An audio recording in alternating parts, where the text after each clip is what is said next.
place is Kumar Racing by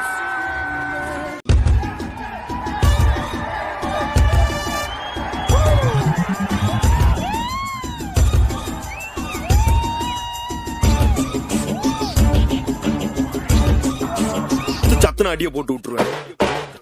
என்ன சண்டைக்கு கூட்டாவும் ஒன்ன பந்தயம் போட்டு நாம்